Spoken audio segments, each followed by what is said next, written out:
All right, so now it's time to check out the verbal channel on this date. Hey, you. How are you? Good. It's fine. You found me. I thought I was going to have to go, organize a search party, figure out my way to you. I took the subway from Columbus Circle, and it's crazy right now because of all the Greenwich just finished. Oh, really? Yeah. Yeah, I was just checking that because everywhere the people in their little capes and stuff. Yeah. They're superheroes. Yeah, they are. They definitely are. Because I could not run a fucking marathon. Fair enough. I mean, you have very little weight to support, so it's less strain on your body. Yeah, but still running. Don't want to do it. No, I know. So when I was one of the biggest mistakes of my life. When I was in college, I was a soccer player, but I got injured one year. I ran cross country instead. So there's two things I want to draw your attention to. First one is my initial greeting. Hey, you. Right? It's something you would say to friends, something you'd say to someone you're familiar with. It's not something you'd say to a stranger. Most people, when they show up for a date, they kind of treat it like they're meeting a stranger and they have to impress. The vibe that you want to have from moment one is, this is someone I'm familiar with. This is someone who we already like each other. A good response, a good time is assumed, right? Just starting off with that frame is going to do so much for you. So I really like that greeting, hey you. I also use this for reopening.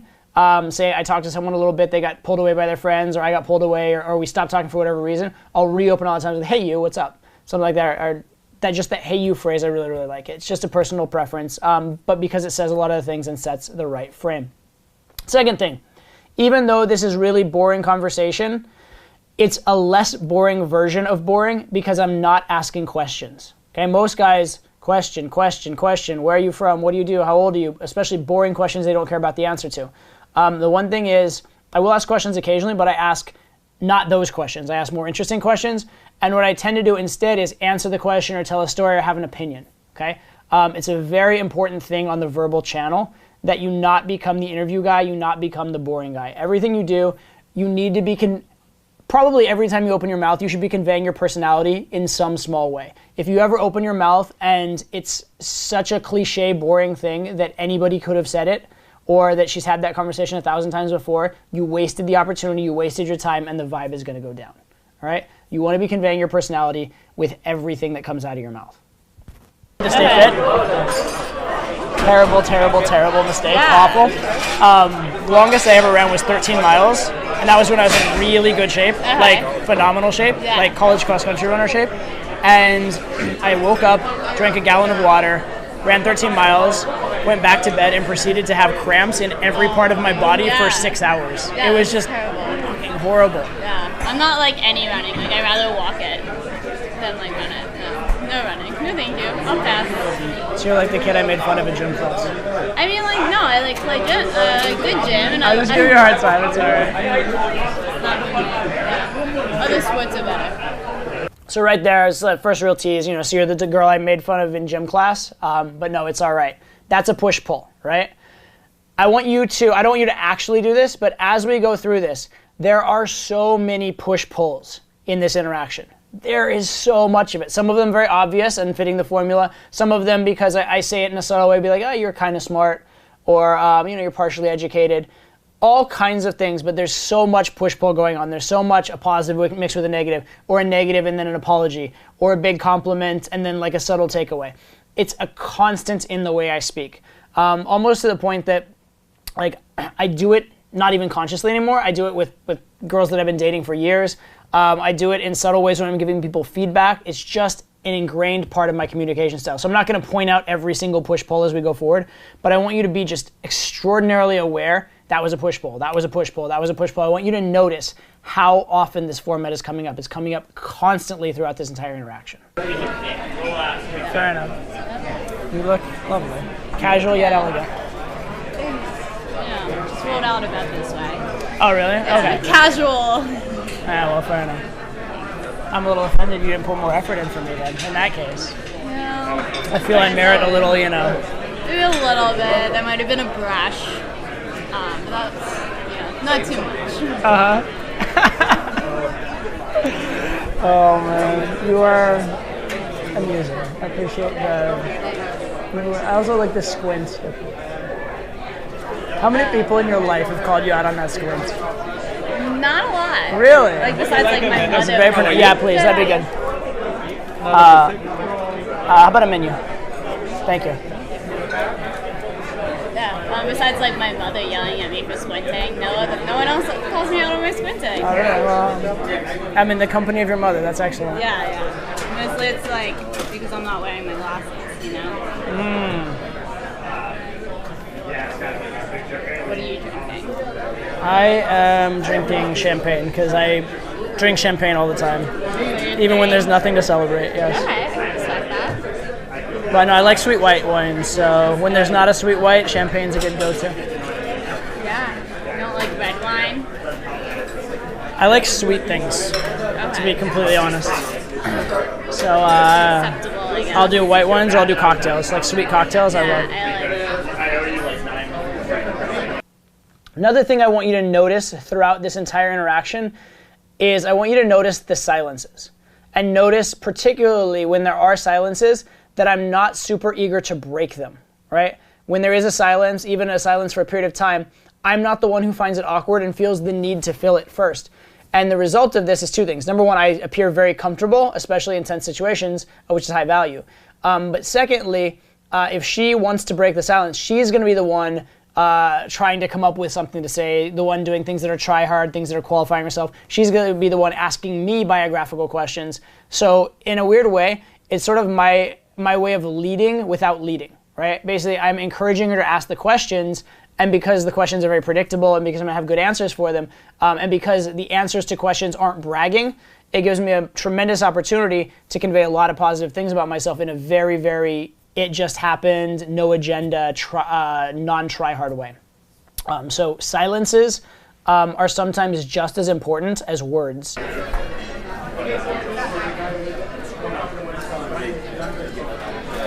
So we're sandwiched on the subway amid like 500 sweaty runners. Is that what I'm to believe? Yeah. Because, they were just like packed full. I was like gonna get the one at first.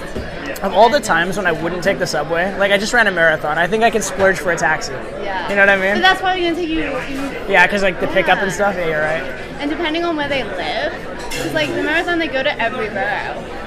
Like they start in fucking Staten Island.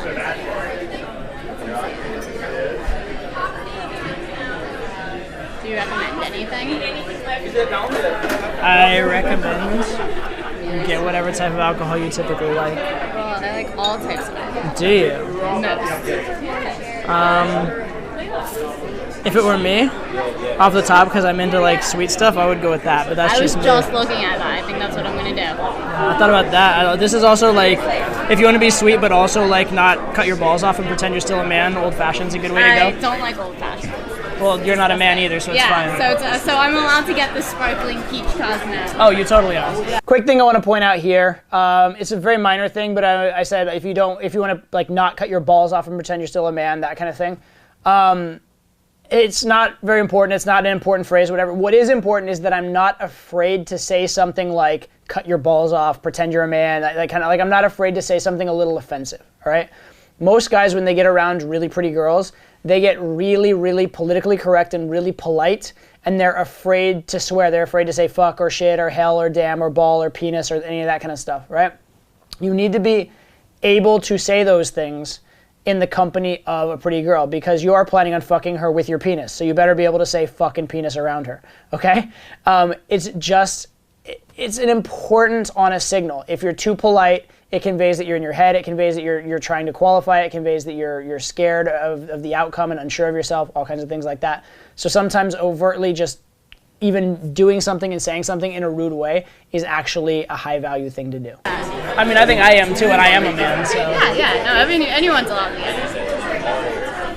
They won't judge. I was worried.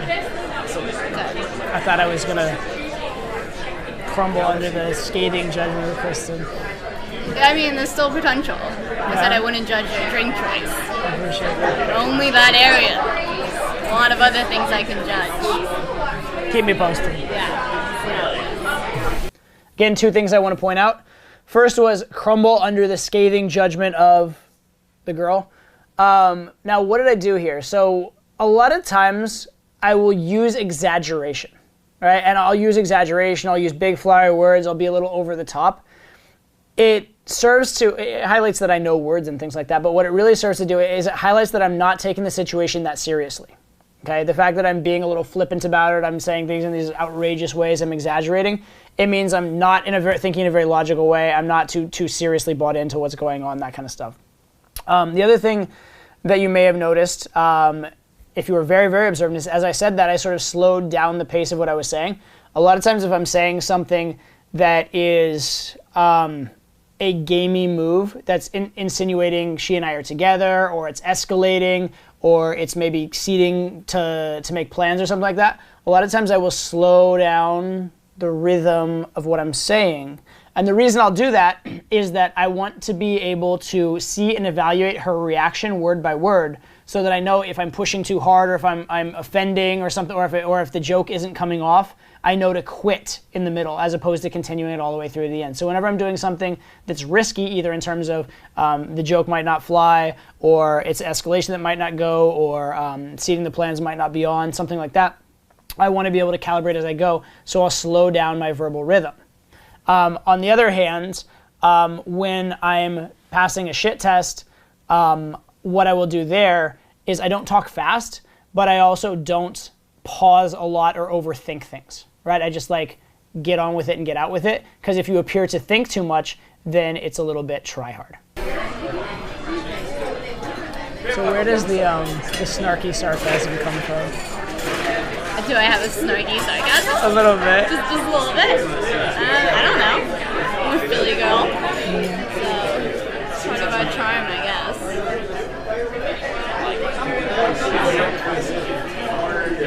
Is it bad? Is it bad? Am I too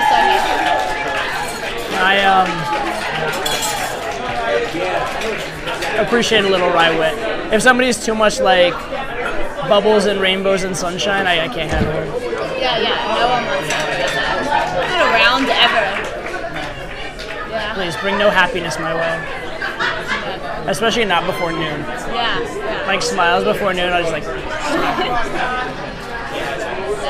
Except you have to wake up early because you're in hardcore school and whatnot.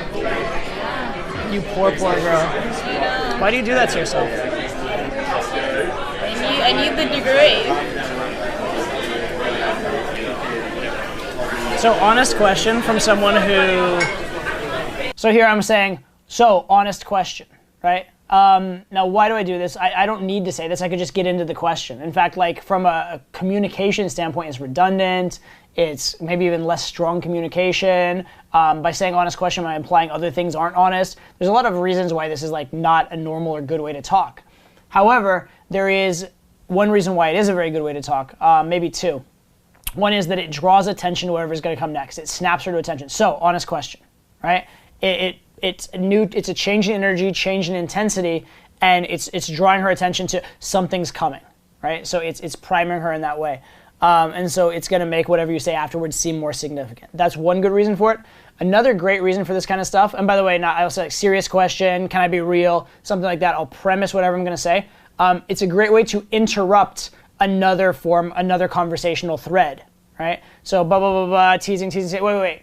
Can we be serious for a second? There's something I want to ask you, right? By doing that, you immediately draw the focus, change the vibe, change the mood, and increase the intensity on what you're about to say. Okay, it is a useful technique in that regard. It can be very useful for changing subjects. It can also be very useful in a group situation. If you're talking to the group, you want to talk to an individual, or you're talking to an individual, want to talk to the group. So whenever you want to make a transition in the set, sometimes it's good to have this sort of an announcement because it allows you that kind of verbal leverage. Dropped out of school 1 credit away from graduating, started a business, and is very happy. Okay. So maybe a biased, honest question, if you will. Okay. Do you think that suddenly when you get a degree and get a job, your life's going to be 1,000,000% better? No. Okay, just checking. There's an idea in education called the Socratic Method. And what the Socratic Method basically says is instead of teaching someone a lesson or telling them the lesson, what you do is you ask questions that lead them to the right answer. And the reason the Socratic Method is very effective in teaching is that when someone discovers the answer on their own as a result of your questions, they're very invested in the answer, they understand the answer on a deep level, and they will never question the answer because they came up with it, right? So if you told a girl something about herself, she would question it, resist it, whatever. If you ask a girl questions that lead her to form an answer herself, she will never question it. She'll take it as the truth because it came from inside her head. So you'll see a lot of times, instead of making a statement, I will actually ask very leading questions that imply the answer. I'll also sometimes use my tone of voice to imply that if they were to answer the question in one way, it would be a weird answer or a wrong answer. So the questions are very leading. The questions almost serve the same role as statements, except they do a much better job because of this phenomenon of the Socratic Method, which is instead of like trying to plant the tree in their mind, you plant the seed in their mind and let the tree grow.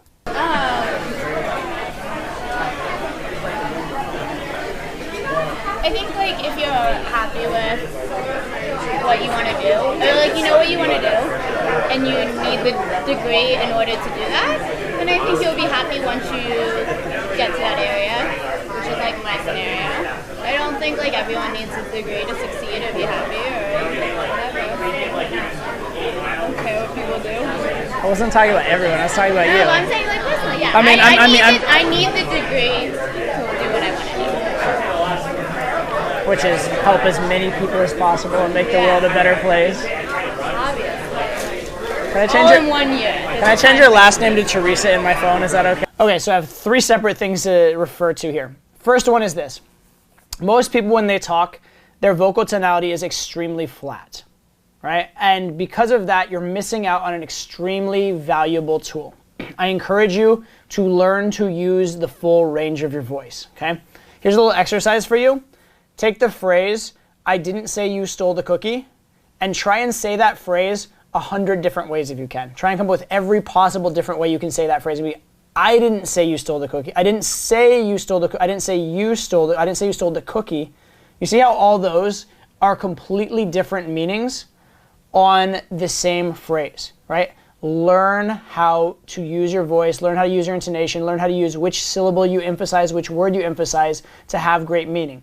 Because there's a rule in game which is the least effort way to convey a point is the most powerful, right? And if you can convey the point by just changing your tone of voice without even changing your words, or by just adding a question mark, you've been way more powerful and way more effective than you would be otherwise.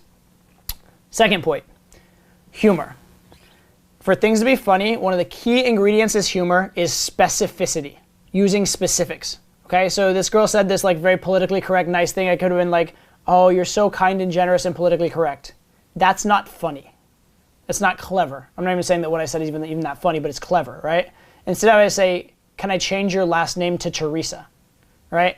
It's a specific, right? It's a specific reference to Mother Teresa, and because of that, it's more clever, more biting, more insightful, more witty than if I just expressed the thought. So if you can express the thought by referring to a specific, it's much, much, much better, right? Instead of saying it was a short, bald guy, you can say he was like, New Orleans version of Joe Pesci, right? It's just a much more colorful, much more interesting, much more specific way of referring to it, and it makes your words come to life. It makes it hits, it makes it more specific. So work on that as your form of expression. And the third point is one that I made in breakdown number 1 as well, which is cultural iconography. If you can make a point through reference to something she already knows rather than having to explain the whole point yourself, it's just a more efficient way to communicate, and you have a whole range of emotions that are bedded into the culture that you're accessing without having to create them yourself. Okay? So in that one little bit, there are so many interesting things that made it just a little bit better, just a little more interesting, just a little more witty than normal conversation would have been. Okay?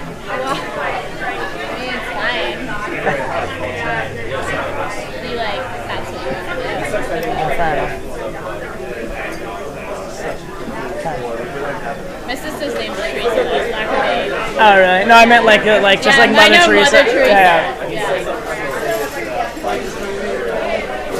I'm glad you're with me on that. Why did you give up 1 credit? Like 1 course? So like 3 credits? 1 class. Okay. Yeah. I think it literally was a 1 credit class though. I had 1 elective. Why did you stop that? An opportunity presented itself to me. And you couldn't do both? No, I was in school in upstate New York. The opportunity was in Los Angeles. Online class. I mean, I eventually did take a class and transfer it in, yeah. Okay, well there you go. Like No, because that just like... No, yeah, two years later I got my degree and my grandmother decided not to roll over in her grave. yeah. But that said, I always tell my mom if I ever... Sorry, not to knock degrees, they're wonderful. But I always tell my mom if I ever use my degree, consider me a failure in life. Because on the course I'm on now. Yeah. That's understandable. Hopefully I'll use mine. Maybe not. Maybe they'll just be like, we don't want you. Okay. So socially, do you date just outside your school and it wasn't a big deal, or did you just not date a lot in high school? When I didn't date a lot in high school, so you like had to. Two single-sex schools are very big in Philly. I could have gone to one of 10 all-girl schools. So then there's 10 all-guy schools to go right on. And you have your little mixers or whatever. Yeah. Maybe formal dance where you have a date with somebody you barely know. But you have to ask the boy because they can't ask you to your own formal. Oh, really? All right. Yeah. So you learned at a young age to, take care and take charge and get the boys in line? I guess. Well, I just didn't care. I was going to hang out with my friends and get wasted afterwards. I didn't care who went with me. I like your outlook. You could be fun. On a good day. Fun. Well, that's what I'll do. I'll text you from now and I'll be like, hey, is it a good day or a bad day? If you're like, bad day, I'm like, don't beat me. Good day? Come on out. This point isn't really a game point, but a lot of people ask me how I'm clever. And one of the ways that I'm clever is whenever people are using language, I'm always looking at the language just a little bit more deeply. So this girl said, on a good day, right? That's an idiomatic expression. It's something we say in English meaning if we're lucky or when I'm at my best or something like that, right? And when someone says something like that, they literally just mean it as the expression. They don't mean it based on the literal meaning. But because there's that difference between expression and literal meaning, there's an opportunity for misinterpretation. There's an opportunity to find an extra meaning there, to twist it in some way, to use it in some way. So be very aware of these sort of idiomatic expressions. Be aware of linguistic expressions that don't mean exactly what they should, because they're a very ripe, fertile ground for misinterpretation, both sexual and just witty in general. All right, so I don't want to belabor the point here. It's not a super gamey point, but if you want to be witty, one of the easiest ways to be witty is to look just a little more deeply at language. Yeah, fair enough. Oh, man. It's a genuine question, because it revolves around what I might do with you after a drink or two. On a scale from 1 to 10, with 10 being the nerdiest person ever, and 1 being I can't form a sentence or read, where are you? It's a hard question. Can I phone a friend?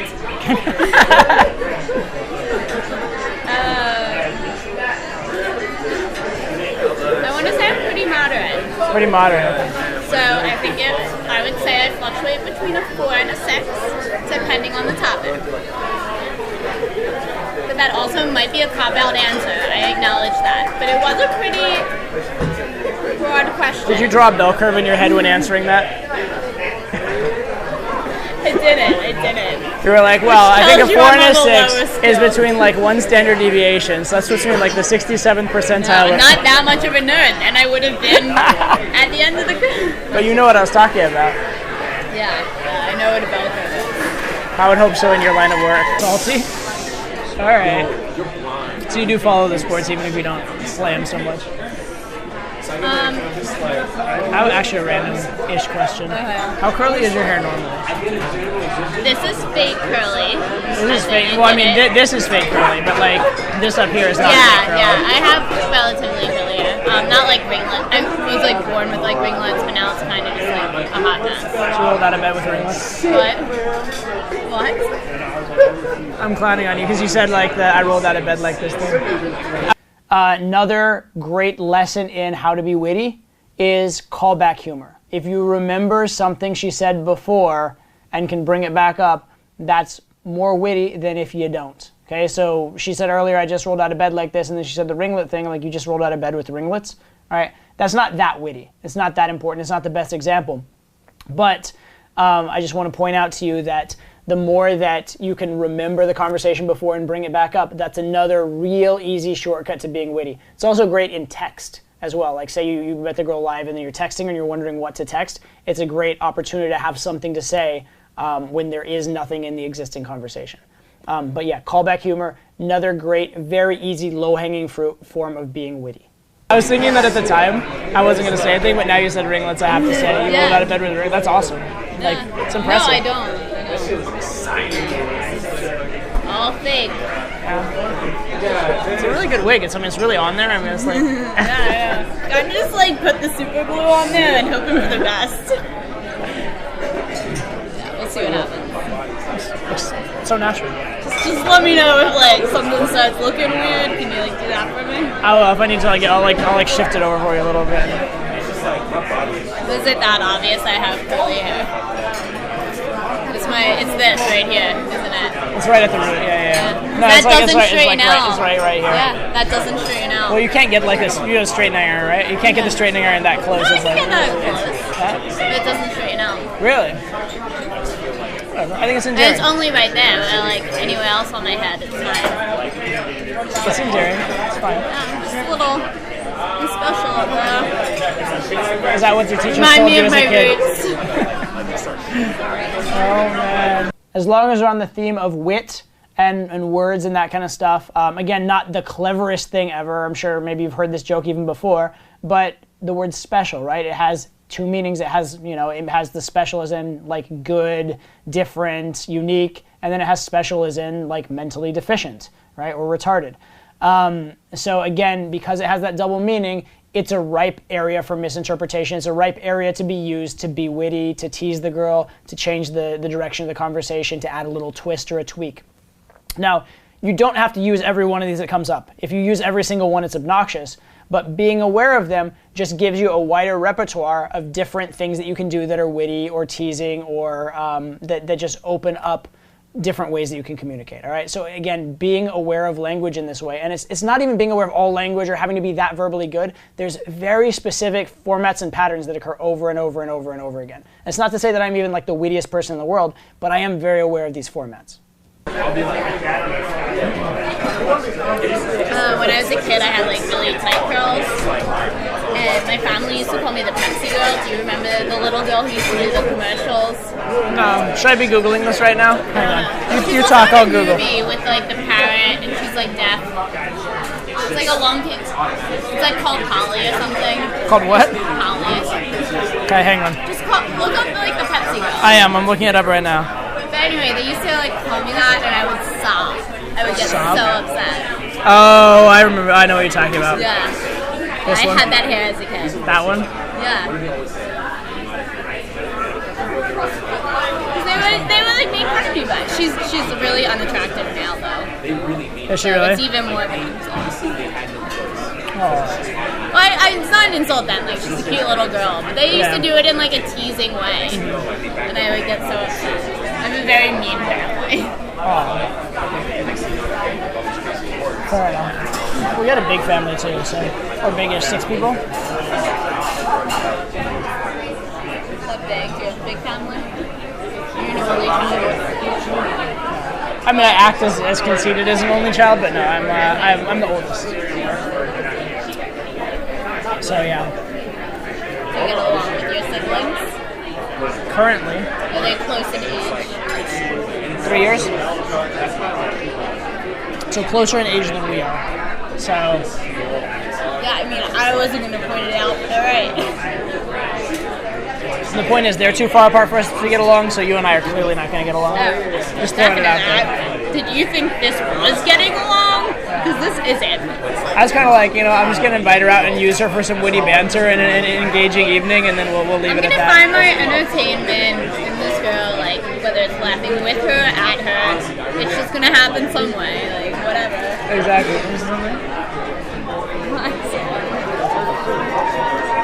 You're like the thinnest person. I swear. Not that thin. It's all natural. What does that even mean? It's all natural. I don't eat healthy and I don't work out. Okay. So it's natural. It's natural. Biological. It's biological. You're designed to be thin. You would not do well in Africa. No, I would do awesome. I'd fit in. You're adorable. I get like yelled at to like gain weight. Really? And you tried. You're like, I'm trying. Look, I don't work out. I eat all the time. I have like, I think normal eating habits. I didn't mean that in a bad way in any way, shape, or form. You're like, oh, I really don't care. I'm over it. You're over it? Yeah. Oh, you're delicate and dainty. It's beautiful. Yeah. That said, I could also like do like overhead presses with you and. No, because I hate being picked up. Because people think they can pick me up and then they drop me. Who dropped you? That's me. I've been dropped several times because people will be like drunk. I've been like thrown off a porch into a pile of snow because like they can. It's not fluffy. No, it's not. It's a little funny though. And because they're drunk and they're just like, what can we do with Kristen today? Yeah. Fun time. Again, it's difficult being this tiny. It's not easy. Sorry. So many sob stories. I like have so much sympathy for you right now. Got made fun of as the Pepsi girl. You get thrown around. I have to get like most of my clothes tailored.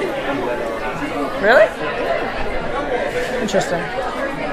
Well, I have to find like 00, petite, extra small,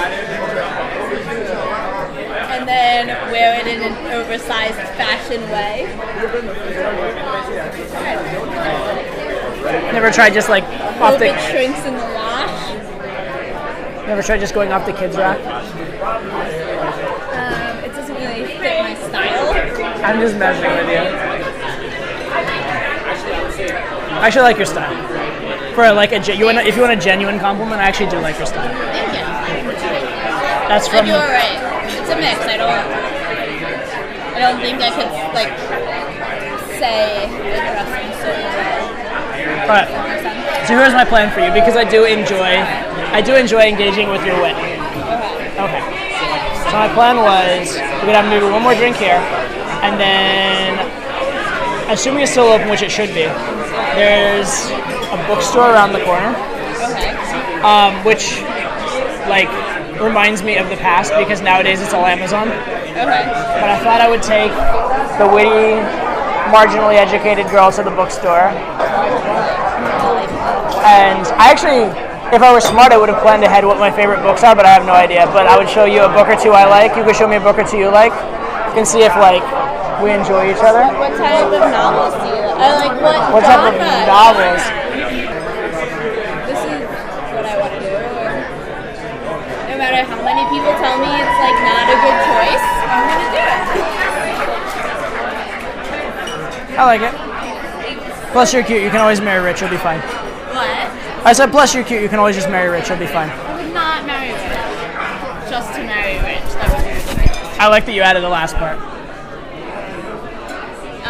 I mean, if I was in love with someone and they happened to be rich, like awesome for them. I know. I like the last part. That was good. Because like, it was just well put. Thanks. So you're not going to hate me if I'm successful? No, I already did. It's alright. No, we have one of these kind of relationships. Yeah, definitely. I won't take your shit, you won't take my shit, we'll fight all the time. There'll be all this tension, no one will know where it'll go. Yeah. Because we're constantly fighting. It'll be the kind of thing where like we're both always wrong. We just hate each other the whole time, but we just can't like stop talking about each other. Yeah. It's like some kind of like weird like romantic comedy movie. This is pretty subtle. This is something I like to do. Is if I say something very offensive or that's like very instigating, a lot of times I'll say it in a very sort of like apathetic or blasé sort of tonality, like I don't care that much about it. Oh, you can marry rich, it'll be fine, right? It's like a very insulting sort, especially to this type of girl, like with her blueprint and you know who she is and what she's trying to achieve and what her goals for her life. Oh, you can just marry rich, you'll be fine is actually kind of an offensive thing to say, kind of a very politically incorrect box to put her in, but I just make it so blunt, like, oh, or, you just marry rich, it'll be fine either way. As opposed to if I was like, or, you can marry rich and that would be fine. If I make a big deal of it, then it becomes a big deal in the conversation, and it seems like I was trying hard and I had an outcome and I had an agenda. When I say it in this blasé kind of way, it appears that it was just completely accidental, or I just meant it in good humor, and it can't be taken too seriously. So if she gets offended, she has a stick up her ass, as opposed to I actually was the asshole who offended her. Where everybody's like, why don't the two of you just How about you just cut it out? Yeah. Call it quits now.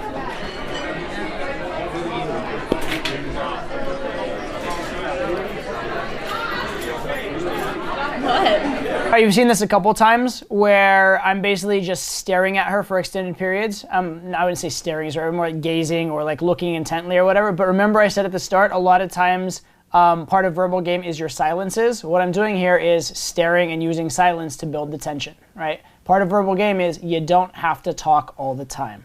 You're looking at me very intently. I like the squints.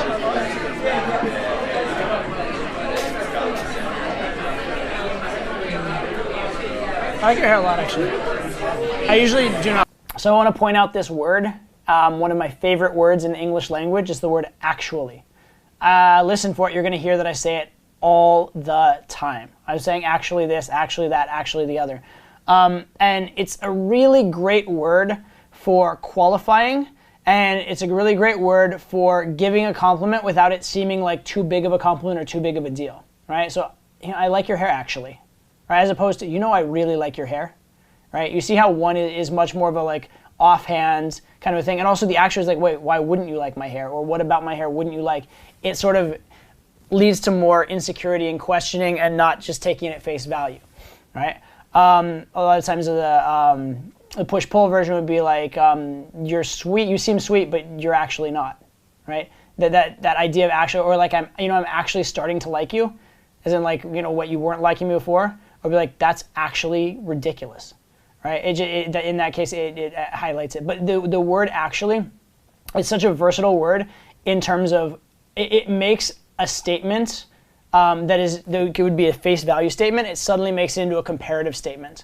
And so, you can sort of say something by comparison without saying it, right? And especially if the thing you're not saying is the negative, then you make a push-pull or you make a statement that's a gamey statement, but if anyone were to ever ask you about it or get offended about it or like question you on it, the only thing you really said is the positive side.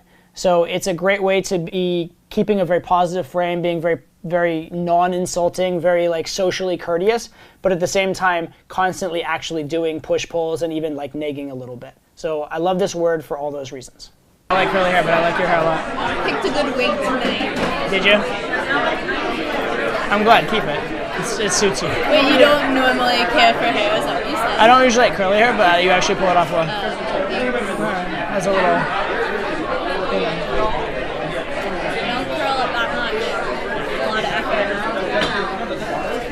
On that case, I thank you.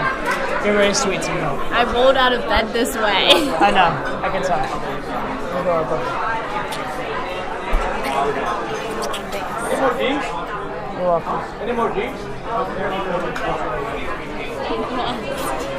I literally can't decide whether I want to like when I look at you, I can't decide whether I kiss you or like give you a fucking noogie. Well, that is a first for me. You're welcome. New territory. New territory? Yeah. No, I mean it's definitely different than most people I meet. Why? Do you think that you have a type and I don't fit that? I didn't even just say girls. I'm just saying, but in general, I didn't say a girl type either. You can have a friend type, but he typically interacts with. You can look for something in the people you talk to. So it's funny. In what I do and who I interact with, one of the biggest things I try and look for is people who think for themselves. But the problem, it's going to sound arrogant, but deal with it. The problem is I'm a very strong personality and strong influence. And so as much as people maybe do think for themselves, a lot of people are drawn to me because of the way I think and because of who I am. And so they either already think like me, or they start thinking more like me the longer they're with me. Okay. And it's refreshing that with you, I know that there are many, many topics that we would debate on, but the one thing I would respect about you regardless is I know whatever opinion you give me would be your own and not some opinion that you're just trying to like please me with. And I appreciate that. Good. I'm pretty stubborn and I'm not gonna give up things. Well,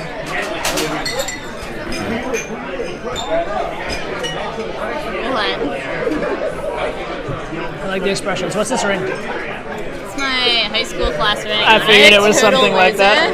A little bit. Yeah. Enjoy your A lot of people don't like this about me. Like what about you? That you have like no standards? No. That's a mean way of putting it. I said that you have no standards. That's a mean way of putting it. I think I have standards. No, my question for you actually, the no standards thing is just a joke. But my question was, do you find that when you go through the world that way that people walk all over you? Because I would be, if I were in your shoes, I'd be like concerned about that approach. In the sense that, let's say like for me, for example, okay? Like obviously I'm charming and amazing and wonderful. Everyone can tell that. But let's say, so this is another example of using that very blasé tonality. I'm charming and adorable and wonderful and everyone can tell that, right? It's just like a flippant throw-off thing, not like I'm charming and adorable and wonderful. And everyone, I don't make that the centerpiece of the conversation. I don't make a big deal about it. It's thrown in this offhanded thing. Also, and I mentioned this in breakdown number 1 as well, but I actually speak a little faster there. So not only is it flippant and blasé, but it's a little bit faster. So what I'm doing here is again called sneaking one past the goalie, because it came so fast and it was such a not a big deal. She just like accepts it at face value or doesn't bother objecting to it because it doesn't seem important enough. But what I'm doing is I'm getting all these ideas into the conversation kind of as subtext under the surface, not as a big deal. Hypothetically, let's say instead I were like some sort of like, you know, narcissistic asshole or something, which I'm clearly not. But let's say hypothetically. So if you were to like, say we, became some kind of relationship, and you were to just forgive me every time I do something wrong, and that could be detrimental to your well-being. Okay, no, that is like different. I think that like... You look so thoughtful. I'll give you a moment. So I think that like I'm really open to meeting new people. Do you want to do one more round before though? Yeah. One more? So you just saw this twice within a few seconds, but she is trying to she's a little flustered. She's trying to express herself. She's trying to figure things out. And I just literally just interrupted her right in the middle of it. And then she started again. I interrupted her right in the middle of it again. Now, interrupting is the technique I want to bring up here. Number 1, guys, when they're talking to guys in a work setting, when they're doing technical things, they always let me finish this logical sentence, then we'll start the next logical sentence, and let me finish this story before we start the next story. And it's a very linear, logical communication. Women don't communicate that way. Women communicate all over the place, emotional, 10 different conversational threads active at any given time. You have permission to do the same. You are not stuck on any logical thread. So if you're telling a story and it's bombing, cut the story off and change the subject. Forget about finishing it. If the girl's starting a conversational thread that you don't want to be caught up in, jump in and interrupt and go with a new conversational thread. You have permission to interrupt anything at any time. Conversation is not necessarily linear, okay? It's not rude, it's normal. It's normal in female conversation. I think I can separate that and that's What about fine. with yourself? With myself? No, people are assholes to me all the time. I'm very passive aggressive about things. And I also think I'm very good at being an asshole back. If someone wants to be an asshole to me, fine. Be an asshole. But I don't... There's not many people I spend time with who I think are... Just kidding.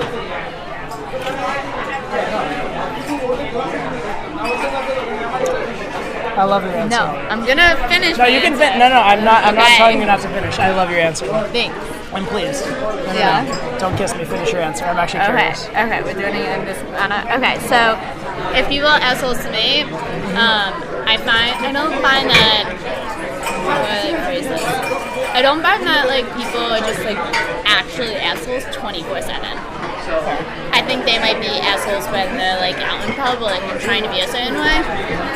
But I tend to have a lot of like guys speaking wise, I tend to have a lot of guy friends, and like some of our time might be hanging out just like one-on-one where we like talk and I actually like know what's going on in their life. So I like hold that perspective of when I'm one-on-one with something as when they're around everyone else. And I think the same about like girls. Like girls can definitely be like fucking bitches. I don't get along with most girls. So I don't have a lot of girl friends. Really, that's interesting. Actually, I philosophically love your outlook. I feel like it's an outlook that's going to lead to like you being miserable sometimes, but also when you're happy, you'll probably be really happy. Yeah. But, how do you feel about that? I agree with the statement. I feel like you and I are like going to be. I feel like you and I are going to be like philosophical, like. What do you mean in a wholesome way? In like, you like the idea of that, or like that you can respect someone who's voting opposite party of you? Oh, of course. I mean, I'm hanging out with you, right? Am I voting opposite? Okay, so I've been trying not to bring this up, but it has to be brought up. The word like, if you're watching this, you think that I like say it like pretty much like almost every other like word in the entire like dialogue, pretty much, right?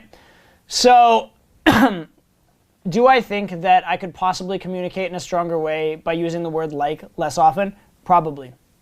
However, if you notice, if you watch my vlogs, watch me on stage, I do say like occasionally, but not really that often. When I'm talking with girls, I say it all the time. And the reason is, I don't know. The reason is, over 15, 16 years in game, however long it's been, I think 16 now, I've learned, not consciously but subconsciously, that it fucking works. Okay? For whatever reason, the vibe works better when you speak the same as girls do. And girls say the word like a lot also. A couple of things that the word like does as theory. They do make things, the word like does make things less formal, right? It makes it more conversational, more friendly, less formal, etc. It also allows for a little more thinking and a little more filler as you're talking. So it allows you to continue to talk and continue to say things without being interrupted at certain times, rather than having to pause and think of what you're going to say. Which, number one, if you're thinking of what you're going to say, it makes you look try-hard and needy, like you have an agenda, etc. And number two, it invites someone to interrupt and go off on their own conversational thread.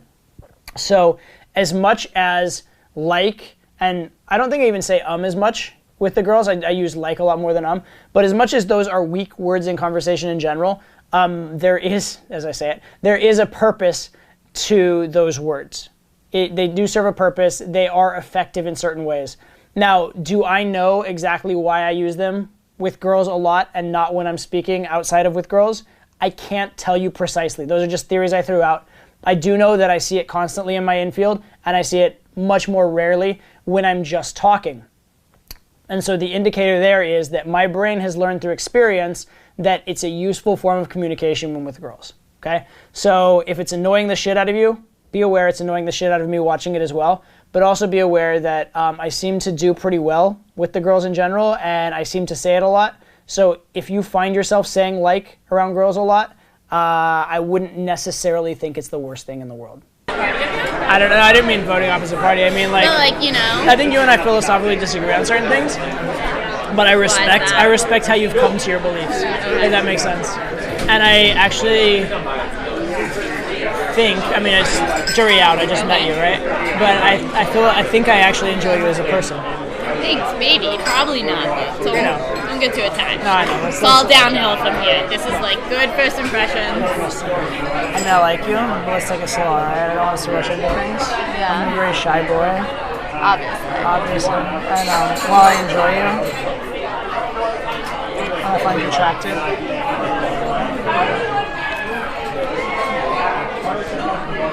I think we could have tons of fun together. I think that maybe we should, take things slow. And notice when I pulled the girl in there, my tone of voice changed. I changed to a much more sensual, much more sort of breathy, bedroomy, kind of intimate voice. All right, that change in voice changes everything. You start talking like this, right? It changes everything. Changes the entire mood, changes the entire vibe. This is what I was talking to you about when I said use your vocal tonality. Learn to use your range of expressions. Learn to use the speed of your voice, the volume of your voice, the rhythm of your voice.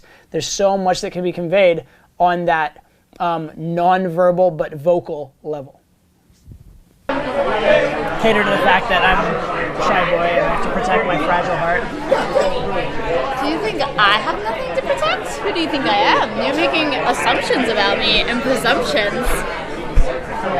I'm not going to kiss you this time. I want this. Am I? Thanks. No, legitimately. You and I are philosophically different. Tell me why we're philosophically different. Huh? Why are we philosophically different? We're not as much as I thought, actually. Okay. Going into the day, I thought we were more philosophically different than we are. Why? What was your first impression?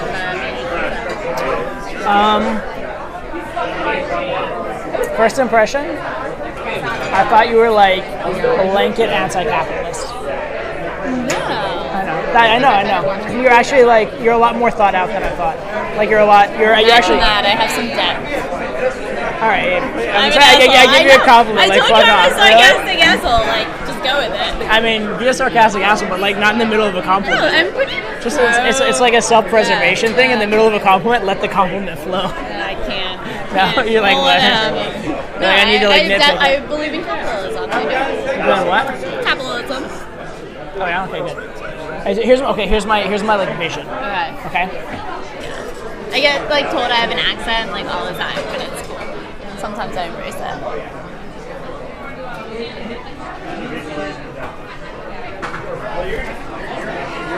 You hate being teased. I do. No, I prefer being the tease. Why? That's the fun role. Maybe. It's so much more effort though. Think of it this way. Maybe it's just natural to me. Yeah, come here. We can both tease each other for a second, but I'm gonna tell you something, okay? Yeah, what are you gonna tell me? So the deal is this. Both teasing and being teased are fun. Mm-hmm. But think of like the teaser as the composer of the symphony. They have to like create the experience. Yeah. Whereas the teasee can just enjoy and embrace the experience. You like being in charge, huh? The teaser is the one in charge, exactly. You like being in control? Sometimes. Not all the time. I'll tell you a secret. I'm not going to kiss you, but I'll tell you a secret. Tell me a secret. I promise. Even though it's contrary to my nature, if you really want to be in control, I'll let you be in control occasionally. Thanks. Interesting little pop quiz. What is the top-selling genre of literature anywhere? The answer is women's romance novels. Okay? That sells more than everything else, maybe everything else combined, but is the top-selling genre of literature, if you can call it literature. So, why is that?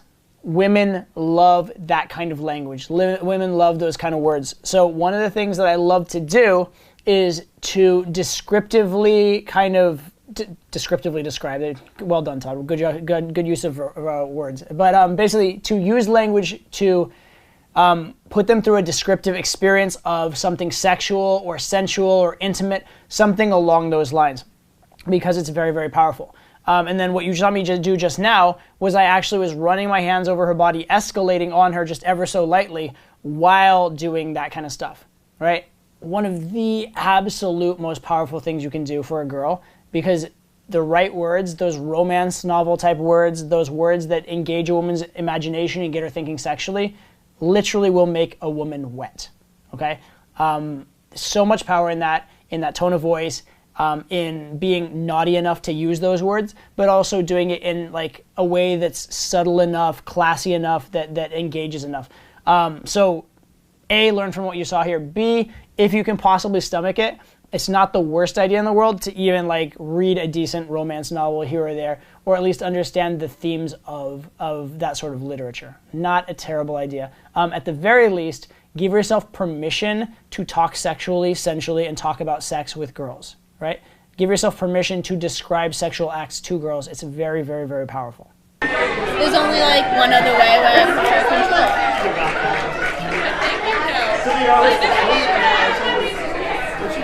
So there's this great phrasing game, something Tyler came up with a long time ago. He said, don't say what you can nod, don't nod what you can wink, don't wink what you can smile. And what it basically means is that in game, less is more. If you can get the same message across in a word instead of a paragraph, in 0 words with a gesture, that's better. So what did I do just here? Right? She's stopping, instead of saying, and that would be, or why don't you tell me, I just go, right? So instead of doing it in words, I did it in a gesture, or you could do it with a look, or you're just like a little squint or a nod or something like that. Anytime you can communicate a message without words, instead of using words, it's usually better without words. Anytime you can communicate a message in few words rather than many, it's usually more powerful. Shakespeare said it once, he said, brevity is the soul of wit, right?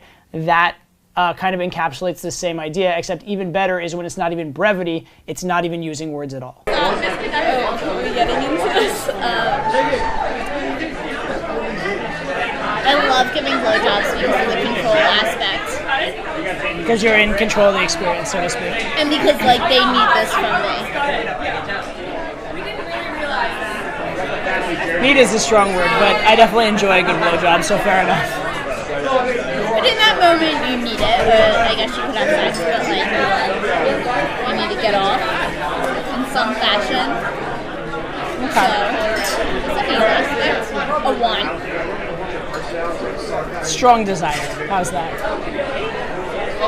You know, I guess I've been blowing the wrong people. It's always a want. I've been blowing the wrong people. Can I quote you on that? That's like the best quote of ever. I guess I've been blowing the wrong people.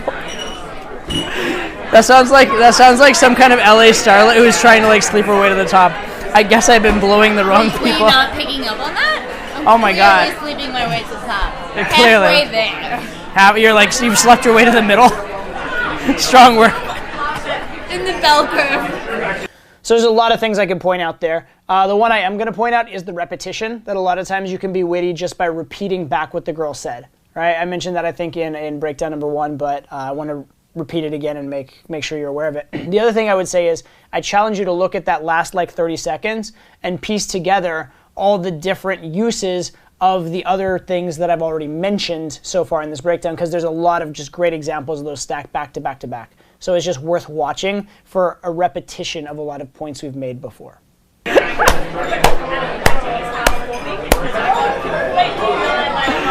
Oh man, I should not enjoy you nearly as much as I do. I really shouldn't. Huh? I think I'm an enjoyable person. Why should you not enjoy me?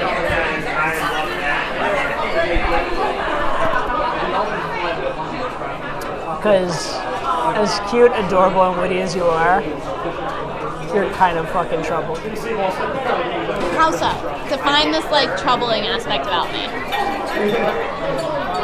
Well, first of all, you like to be in control. No, I don't like to be in control. I like to be a tease. Okay, fair enough. I think that's different. So wait, you like to be out of control but a tease? I like to be a tease in a tease setting. Okay. And I like the control of the blowjob. Other than that, I don't like to be. Okay. I'm very indecisive and I don't make decisions also. So I don't think that's like a controlling aspect. I'm very go with the flow. Okay. So hypothetically. Okay. Give it to me. Preparing. Good choice of words, by the way.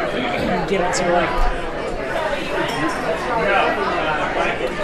So hypothetically, if we were intimate. Not that I'm saying that's necessarily going to happen, because, you know, me and my fragile heart and whatnot. But hypothetically. So, if I let you control and tease me through the blowjob stage, and then took control and fucked you better than you've ever been fucked. Now, the point I want to make here is the fucked you better than you've ever been fucked thing. Now, a lot of guys will just come straight out with that, like, from moment one, like as an opener. What if I fucked you out better than you ever wanted to be, and it doesn't work? Like, that never works for me. It's just like, it always offends the girls, right? This is, you know, an hour and change into a date after meeting her, after a text conversation. It's a little deeper in than that, okay? That said, so you don't want to drop that right away. That said, at this point, if you are afraid of saying words like that to her, you're probably not going to sleep with her, okay? In order to be able to sleep with a girl, you have to be comfortable talking about sex with the girl, which means you have to be willing to say things like sex, fuck, cunt.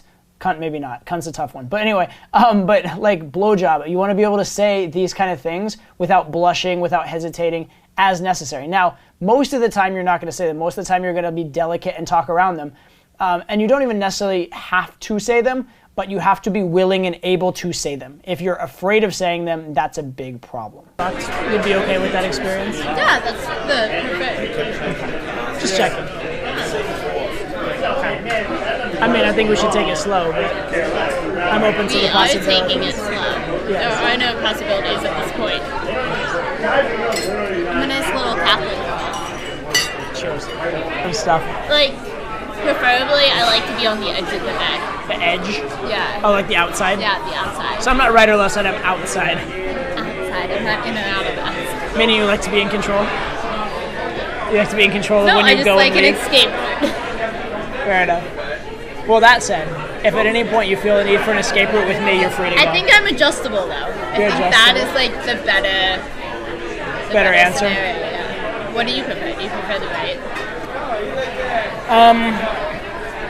So I'm naturally right-handed, but so there's that. But I actually, strangely enough, prefer the right side of the bed and like going like left. Like I like a little left-sided snuggle, if you know what I mean. Okay, if I'm in the bed alone, I sleep diagonally. Like across the whole leg. And it's not on purpose. So that means that means if you ever go to bed first, I'm gonna come to bed and I'll be like, what the fuck is this? I can't even get it. I'm a super deep sleeper, so like I'll just push me aside. Just move you. Now, what I want to point out here isn't something you're actually seeing. It's what happened right before what you're seeing, which is I asked her the question, what side of the bed do you sleep on? Right? Now, what am I doing here? I'm gaming indirectly. I'm gaming through euphemism. I'm gaming through cultural reference. Because what type of man do women sleep in a bed with? Probably a man that they're having sex with. Does that make sense? So by implying that it matters what side of the bed she's sleeping on, I'm implying sex, but I'm not stating it. It's a subtle way of getting the same point across, right?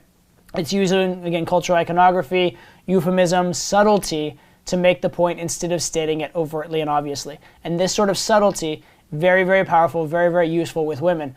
One, because it kind of slips under the radar. Two, because it allows them to participate in the conversation without being slutty, right? She can talk about she can have a conversation about what side of the bed she sleeps on, and at least on a literal level, she's not talking about sex, right? Even though you know deep down what's really going on. Okay, so the subtlety, euphemism, very, very, very useful. So I was going to take you to a bookstore and go like peruse a little bit. And so this is a subtle little verbal thing. I'm essentially ceding the pull, right? Or ceding the venue change in this case. But what you'll notice is that with what I just said, I was kind of rambling. It's like, yeah, so I'm kind of tempted to take you over here and I think we should do this, but we can do this, and then however, blah, blah, blah, blah, blah, blah, blah, blah. So it's this long-winded, rambly thing where what I'm doing is a couple different things. Number one, because of all the extra verbiage that goes along with the offer, she's likely to focus on all the extras rather than on the thing. Instead of being like, hey, let's go over here, there's one thing for her to focus on, and whatever objections she has to that are going to come up.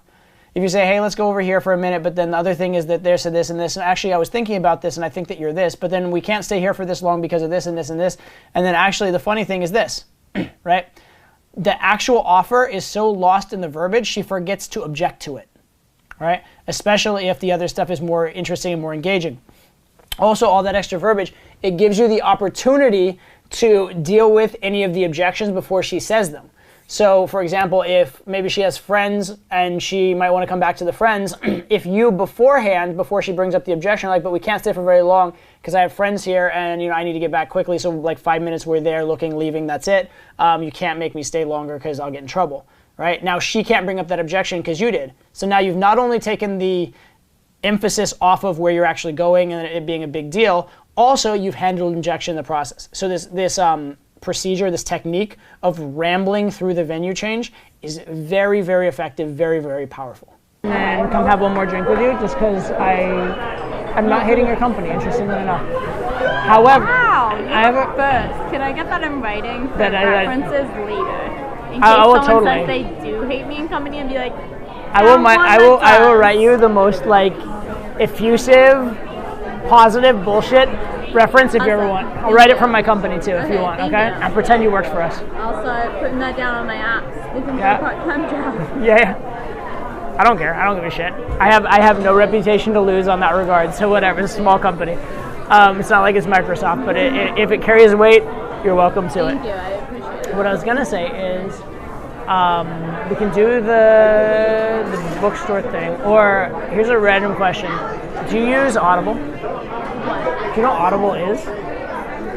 How do you not know what Audible is? Oh my god, who am I? I don't know. You of like, I got my books read to me until 6th grade. You don't know what Audible is? Is it just like audiobooks? It's like audiobooks. No, I don't like that. You don't like that? Really? Why not? I'm a very visual person, so I don't Okay. like podcasts that much. Okay. And I listened to Serial, or the first season of it, still wasn't like a fan. I fell asleep through a lot of the like episodes, whatever. I'm a very visual person, and I prefer that. So please tell me about Audible. It's fine. I feel very objectified right now, though. Just knowing that you're a visual person. I thought you liked me for my wit and personality, but now I realize you just think I'm cute. Obviously not. No, but I like the connection. Like I like reading the words off the book or a page. Whatever. Really? All right. You and I are going around the corner. We're going to find 1 or 2 books we like. Maybe. But then we're coming back here because I want to have another drink with you because I enjoy you. You cool with that? Yeah, maybe. You might not enjoy me after my book preference, though. Yeah, I mean, that's fair. It's quite possible I won't. Yeah. Yeah? Yep. Let's do it though. Let's do it. All right, fair enough. Check out the Yeah, I already got the bill. It's fine. Thank you. No worries.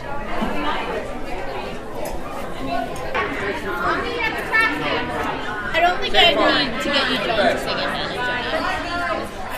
of So you think I'm easy? So I'm going to point out an interesting verbal structure here. It's a really good misinterpretation. It's a really good way to pass a shit test. And that's if by X you mean Y, right? For example, she might say, you're pretty obnoxious. You go, if by obnoxious you mean absolutely adorable, then yes, you're right, I am pretty obnoxious, right? Or she's like, you're infuriating.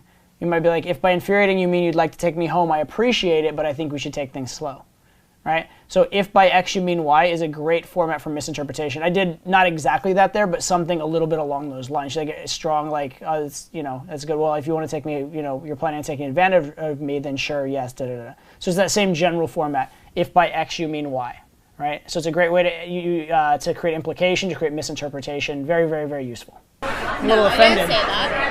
I said I get what I want. Really? Always. In terms of action or in terms of quality? In terms of persistence. What I meant is there's getting me and then there's getting my best effort.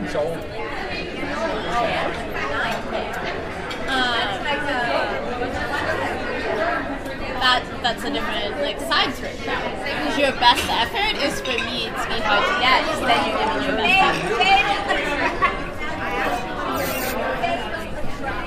effort. It's totally over my head. I missed that completely. I probably didn't hear you, to be fair. So you're saying your best effort or you? But I feel like your best effort would be your chase to me. Another interesting useful idea here. A lot of times, a good way to pass a shit test is to just be dumb, essentially, right? Be dumb or play dumb.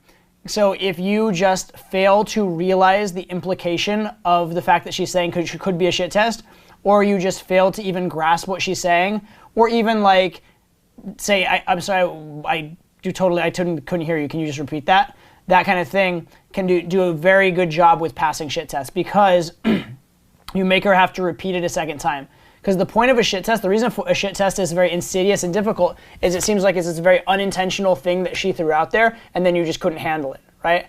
But if she repeats the shit test multiple times, or keeps going back to it and harping on it, now it's not an accidental little thing, it's her being a bitch, and then she's socially uncalibrated, right? And then you can just be like, wow, well, that was not particularly polite, but I think we'll just move on, right? You can get past it a lot of different ways when it comes off as tryhard on her part. It's the same way that when a lot of guys game and they're trying to neg a girl or tease a girl and it comes off very tryhard, it's very easy for the girl to deal with because the guy's being cheesy. By making her repeat the shit test or acting like you don't get the shit test and making her re-express it in a different way, you're making her cheesy and tryhard. So it's going to be a very, very effective technique. Because that's where you put in the more effort when it's not as easy for you. Spoken like a true tease. That's funny. That's not even. You're in a completely different category that I'm in, but that's funny. I like the spoken by a true tease. That's funny. Got excited, man. I hadn't even looked at it from the perspective you're looking at it, because I'm never. Anyway. Look at this a million ways perspective. What did they say? I'll tell you how I actually meant it. I meant the quality man is interesting, like getting him and having him, if you know what I mean. Yes, I acknowledged that, and I found the loophole in your sentence. As long as you were clear on what I actually meant. Speaking quality. Well, you're talking about getting me drunk and taking advantage of me, or getting me taking advantage of me non-drunk. I'm like, it's a matter of quality of effort.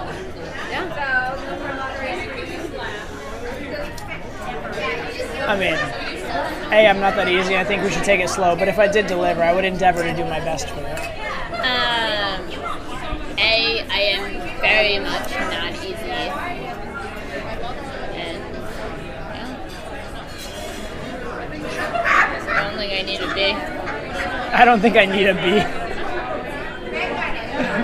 It's funny.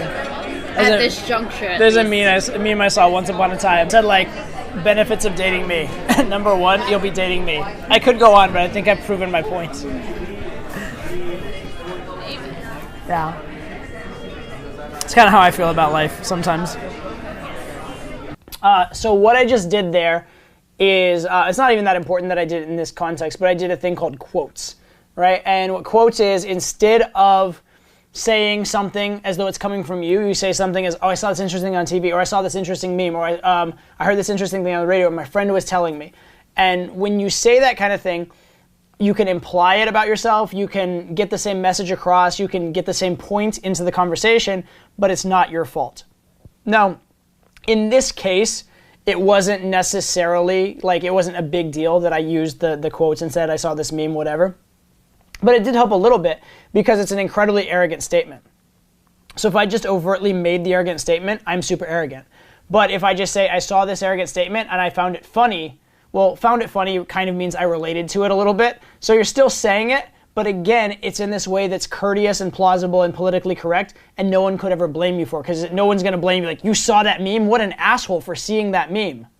As opposed to like, you wrote that meme, then you're the asshole, right? So distancing yourself from things that are objectionable, distancing yourself from things that could get objections, or distancing yourself from things that you're introducing a little too early into the conversation can be a useful technique. And again, it's a technique we call quotes.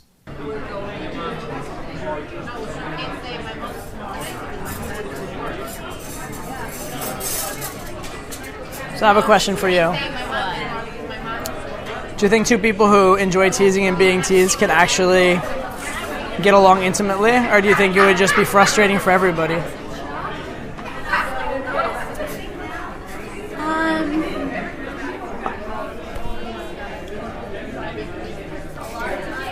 think there's a lot that goes into getting along intimately, and I think that there's different aspects of getting along intimately. This isn't a thesis, so it was just a casual question. I'm just telling you. Let me tell you. I'm about to get a 5-paragraph essay out of this shit. I'm about to make my solid point. Okay. Is that from my experience, there are two types of people. Those who take intimacy very seriously, and those who take it in a playful sense. Where there's laughing involved and jokes involved and whatever, or those who like we're getting down to business, this is going to be like this and that and whatever, and if you laugh, that like kills the mood or like anything, and I think that is more important, like matching with the same type of person, than like compatibility wise in that aspect, than like other things. Makes sense. Do you think the same person can be different with different people? Yes, and I think that also the same person or the same two people can be different in different aspects in different situations. So you're saying we don't have to be vanilla every time? I don't think we have to commit to anything, but like when you look at initial intimacy, two people need to acknowledge initial stuff like that in the same way. And I think it can kind of be like going on a date with someone who is like going to get to know you and enjoy you, or going on a date with someone who's looking for a relationship. And I think that can be like a comparison to intimacy. Which one are you? I'm playful. Good.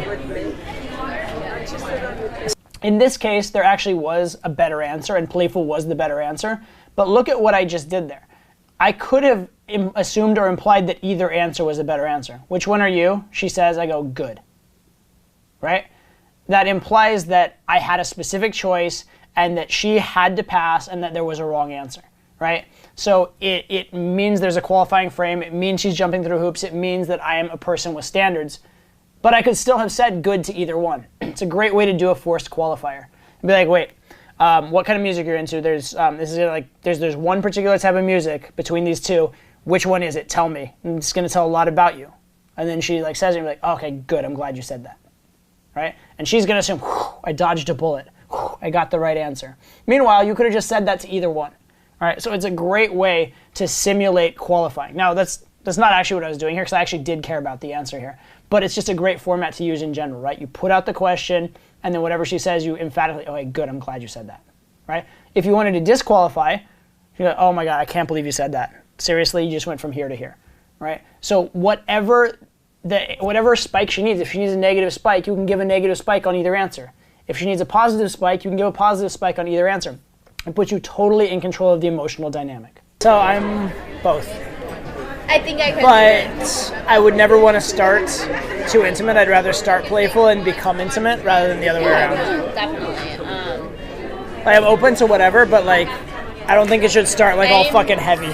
So socially awkward and insecure. Really? That I needed to be a joke in order for me to feel comfortable in the situation.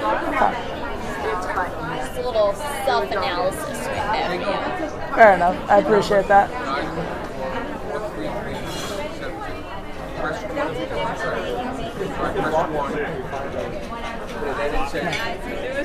I promise I won't see you. I appreciate these things. I like the lighthearted side of it. Thanks. That's it. Legitimately, all honesty, I legitimately don't know if there's any possibility of anything super deep between us, but I fucking enjoy you. You're welcome. Appreciate it. I'm alright. Yeah? Good. I genuinely do. Like, I have a soft spot for banter and I have a soft spot for sarcasm, so how could I not at least play like a little... I'm hitting all of them! It's like a good game of whack-a-mole. I didn't tell you all my soft spots. But I will say, like, oh God. I feel like I'm being psychoanalyzed now. What I'm saying is, how could I not enjoy you?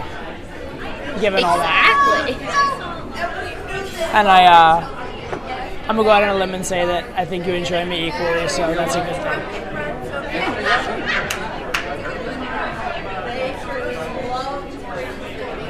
You have a smug grin on your face. Don't read too much into it. I'm not that easy. You say that saying that I'm easy, or under the impression that I am anyway. No, I didn't say anything about you. I know. I made no implication. Not at all. I'm just joking with you. I'm not trying to like. Not at all. I think that it would be delectable for you and I to tease, torment, verbally engage, and enjoy each other to the absolute utmost. Beyond that, I have no expectations. Fair? Beyond that, what happens, happens. But again, I prefer the playful over the super serious and foregone conclusion-y, deep, heavy shit. And like, in the loosest sense of the word, talk to someone right now? What do you mean, talk to someone? You want to like go consult, like go phone a friend or some shit? No, like I do know. Yes, I do. Talk to someone to casually date. I don't know what we do. He lives in Philly. but there like is someone that, yeah, that's what I do. I don't know what it is. Does that make sense? Maybe like 21st century. I didn't quite catch all that, but anyway. So anyway, there's someone I talk to who lives in Philly. Okay. We see each other. That's fine. Whatever comes with that, we talk. I don't know where that's progressing to. I still obviously casually date and whatnot. Can I tell you, I have no concerns on that for like many reasons. One, I just met you. No, I Two. agree. I just like Two. No, I'm very open to full disclosure, and I hate people being like, wait, you didn't say that. Like, fuck yourself, like, I can do whatever I want type of thing, but I like to be honest. I appreciate open communication in any form, whether it's with a stranger, whether it's with my best friend, in any form, and you're talking about getting attached. Let me talk. Come here. I don't know how to let anyone else talk. That's fine. Let me talk. So A, totally fine with that, don't care. Secondly, reasons I don't care. One, I just met you, and I like you, but God knows I've met you once. Yeah. Secondly, call me arrogant. I have full confidence that if I ever cared to, I would eclipse the fuck out of whoever if I cared to, but that said, I just met you, so I don't even know if I care to. Thirdly, what you said actually makes me feel more confident and relaxed and comfortable, because the fact of the matter is, with you in particular, because I enjoy you intellectually, I would love to like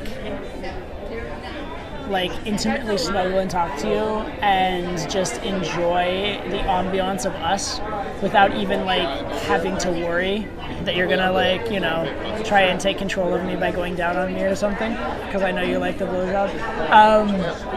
But to be fair,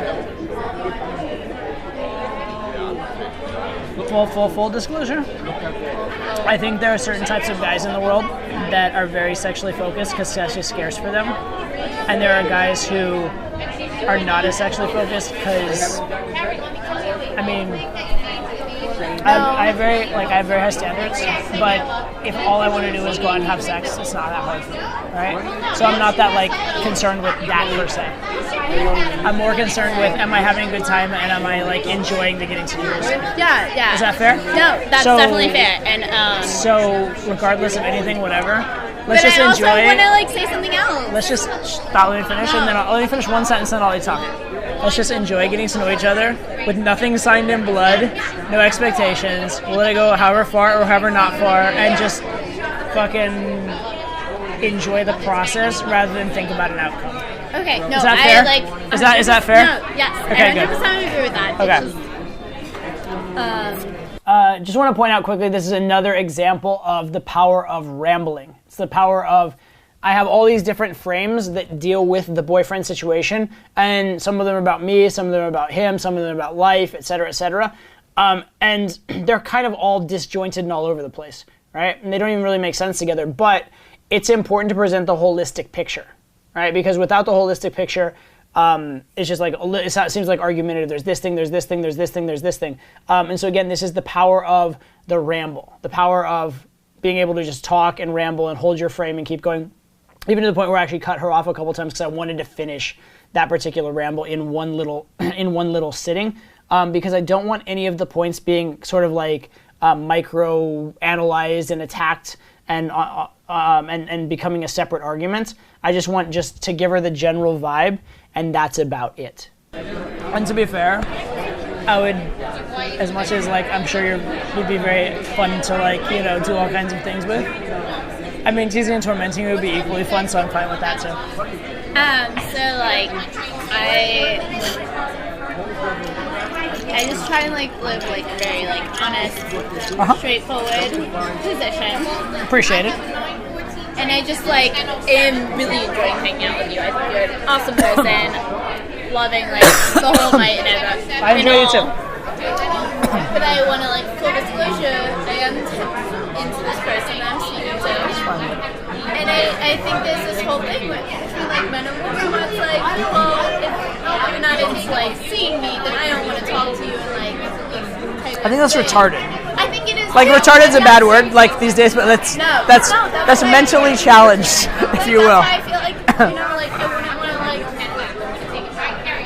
you know, you ask to hang out again, and suddenly I'm in a relationship, and I'm like, well, I need to clarify this or like whatever. If that like came to it or whatever, I'd like. Honestly, with respect to that, this or whatever, Okay. I want like this is honest, okay? Like it's gonna sound like it might not be as honest, okay? I want you to do whatever most resonates with your values and your emotions. From moment A to moment Z. Okay, but you have to Deal? acknowledge that most people are not like that. Most men are not like that. Yeah, fair enough. So I like to be honest. I think guys. I'm not saying this, whatever. I go on dates, whatever. And The major point here is you don't want to interrupt her when she's talking about things that are helping you. So as long as the frame she's talking from is positive, is helpful, let her continue going. Whatever thoughts come from her that are in your favor are way more valuable than thoughts that came from you that are in your favor. Again, if you said it, there's an agenda behind it. If she thought it up and said it herself, there's inception inside of her mind. She came up with it. There's no agenda behind it. It just happened, okay? So all things being equal, even if you could jump in and add new points on the subject, let her come up with them. Let her talk. Let her be the leader on the subject, especially it's a subject like this where the outcome very much matters, and the perspective is it's important that she buy into that perspective, okay? It's important that it not appear that you're trying to persuade, but that she was just overwhelmed by the compelling truth. And if it came from her, it's compelling truth. I talk to someone consistently. I think it's whatever. But I'm just saying, like, if whatnot turns into something more, I would still want to be your friend, and I still have a lot of fun hanging out with you. So here's the deal. So listen, if you and I never ever had sex and we ended up being friends, that could be fun. As far as it goes, I'm a busy guy, but I'll fit you into my schedule. So I'm here and there. Here and there. Sunday nights. I'll invite you out when I have no plans. When there's no one else better. Damn, it's so modest of you. You should be like, I'm the best. I mean, I like also, to be straightforward about my position. Stop. Also, if we were to like, hypothetically, well, this could happen because I'm not that easy, but if we were to hypothetically like hook up or whatever, and then you were like, I like this other guy on whatever intimate level, and then you wanted to be friends, if you could handle it, I don't know if you could, but if you could handle it, I could handle it. Friends person. Yeah, I could handle it if you could handle it. Yeah. I'm fine with that. Okay. Or if you were like, Todd, I fucking love you, and you give it to me like nobody else, and I just want to replace. I can handle that. Although in a slower I want to take it process. slow on that one because I just met you. I would like to acknowledge that I've never been in that situation. I want to tell you, I'm open to all three. I don't give a I care slightly, Yeah. but I don't care big time about one way or another. What I think, I honestly, so I'm an economist in a weird way. Okay. I'm an economist of life, and so I don't believe in like trying to restrain people through like this rule or this, that, or the other. I believe people should do what they think is best for them, and that you should motivate people through value rather than through restriction.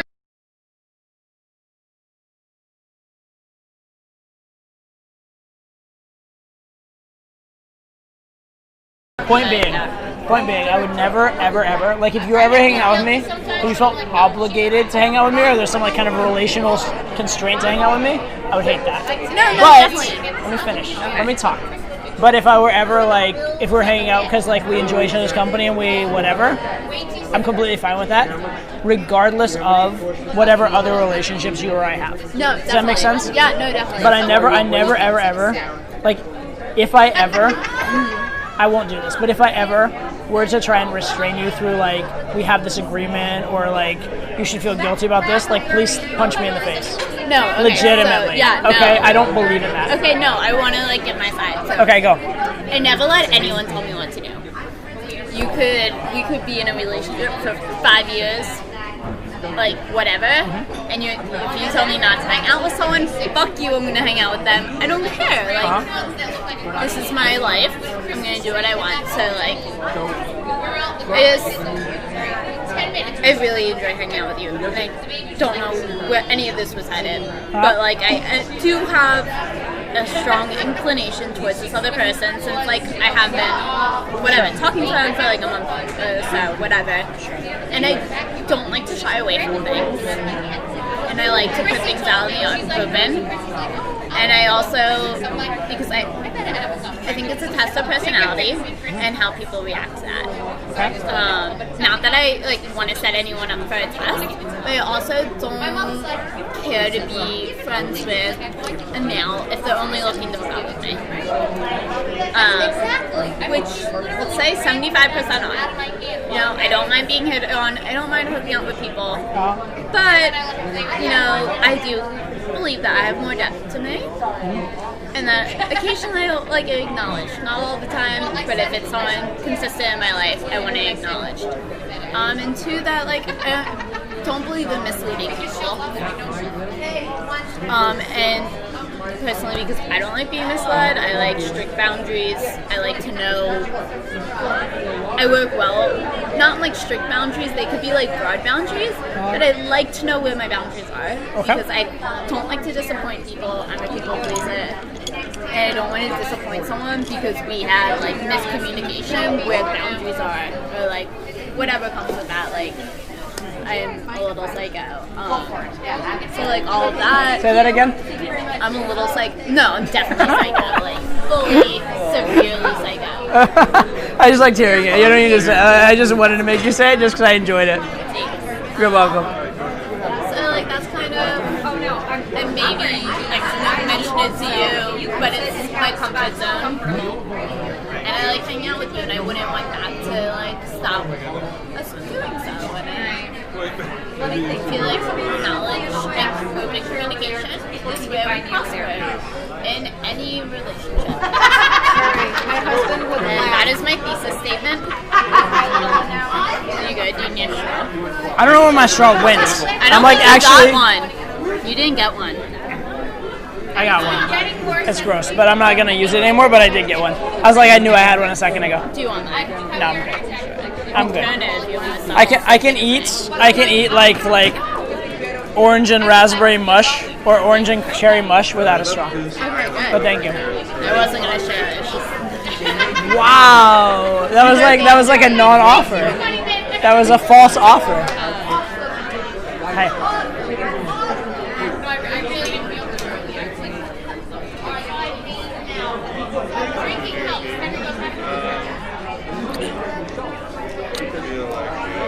I have a final opinion. Final line. Let me finish my sentence and then you can finish yours. Because I will finish my thought. Okay, fine. Finish yours and then I'll finish mine. Because I don't want any relationship with any person to hinder my experience in New York. Because if I'm only in New York for this year, I want to live it up, and I don't want to be look back and be oh, I spent all my time with this person, or in Philly visiting this person I liked, or whatever. I want all of it, hard and fast, New York experience. This is my time. This is my place. You can go. Agreed. Okay. So right there, you saw a lot. You saw a lot of back and forth, a lot of dealing with this boyfriendy situation and all kinds of frames and perspectives and all this kind of stuff. Now, how was I able to do that? Two ways. First is I've had this conversation before. I've had this almost exact conversation or conversations very much like it or of the same frame dozens and dozens of times. Okay, this is not the first time that this has happened. So that's how I was able to do it. The other thing is, as an outgrowth of having it many, many times, I've clarified and solidified my position in the matter. So I know exactly what my perspective is, and I know the ins and outs of it. I know the different situations of it. I know the variations of it. I know all these arguments. I know how it breaks down. I've been in open relationships. I've slept with girls that have boyfriends. I know all the iterations. I know the things that are going to come up, so I'm prepared for all of them. Now, for you, if you haven't had dozens and dozens of these, you're not going to have that right away. However, what I encourage you to do in order to get there as fast as possible is, for some situations like this, really clarify your beliefs, right? If you want a certain type of relationship with a girl, like you want an open relationship, sit down and think about what it is, why you want an open relationship, what the benefits of an open relationship are, what the possible drawbacks of an open relationship are, and are you okay with them? Why are you okay with them? What is it that there are bigger benefits? Is it that the drawbacks aren't actually drawbacks? what are the assumptions underlying the drawbacks? What are the assumptions underlying the benefits? If you really, truly understand your stance and your position, you're going to be able to make very compelling arguments relatively effortlessly. If you don't understand your position, you're going to be struggling and grasping at straws. You're going to make uncompelling, try-hard arguments. It's just not going to fly, all right? So whatever your beliefs about what you want, lifestyle-wise are, your beliefs in terms of what is a relationship, what is a man's role, what is a woman's role, whatever those beliefs are, think about them, iron them out, have them solidified in your mind, because the more solid they are, the better you're going to be able to put them across and the more likely you are to end up in the actual relationship you want. I'm a virgin, so. You're trying to get the cherry out of my mouth, in which case let me swallow first. I approve of women swallowing, so go ahead.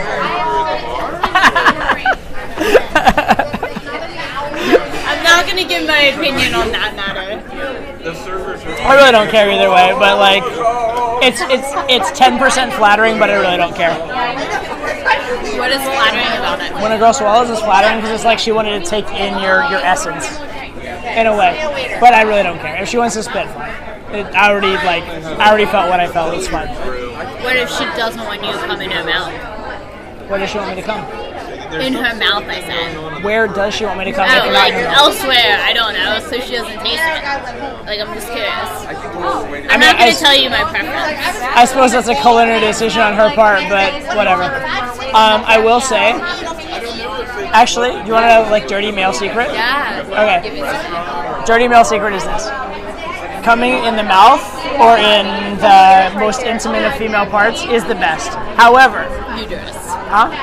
Uterus. I was thinking like pussy, but okay, whatever. Or Same thing. Vagina, if you prefer the medical term. But regardless, coming there or there is the best. However, if you come in the mouth and the girl goes too hard after the fact, it's very sensitive and it's a little much. Yeah. Does that make sense? Always sensitive after coming. I know.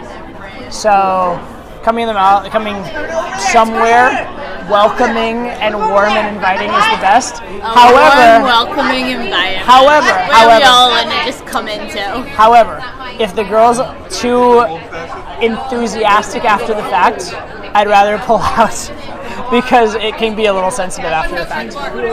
Full disclosure. Is that fair? It's like, have you ever had a guy make you come and then afterwards he's touching the clit and you're like, not that you'd be annoyed, but you push his hand away because you're just like, that's enough. Have you ever done that? No, but that's a different category. It's the same kind of thing. The point is at a certain point it's too much stimulation. You're like, it was good, but I'm done. Same kind of thing when a guy, because essentially the male penis is the same as a female. Anyway, regardless, it says it actually comes from the same part biologically. No, I understand that. I just don't understand it from a personal perspective. Have you never had a man make you I come? was very thirsty for alcohol. Really? I did a half marathon. You poor dear. What? So what you're about to see, if you've already seen the other layers of the breakdown, kind of know what's coming here. But you're about to see a little bit of a frame battle in a way, in the sense that I have a perspective, she has a perspective, and I'm right and she's wrong. But that's beside the point, because with the girl, it's not about right or wrong, it's about the positive emotions. And you never want to get to a point where you're arguing so hard that for you to win, she has to lose, and there's negative emotions being created. And so what you're going to see here is a kind of walking the tightrope between holding my frame and knowing that I'm right and whatnot, and not pushing too hard. So you're going to see certain parts where I'm like, you know what, I'm done. It's not worth arguing about. Those kind of things, like not getting angry, of course, because it's not even something to get angry about. It's a silly argument. But definitely not getting too invested in the argument, not caring that much. As soon as you care too much, even if you win the argument, you'll lose. All right, so it's very important not to push too far in a frame battle, not to create a situation where in order for you to win, she has to lose. Great sex, though. I have sex whenever I want to. That's what you think. You poor dear. Really far. And it takes a lot of time. I mean, No, I've never come in general. I don't ask it. Really? Never tried? Never wanted to? Attempt it, just was never into it. 12 months. I've never watched porn, I'm not gonna kiss you're you. thinking I'm naive. I'm totally not gonna kiss you right now.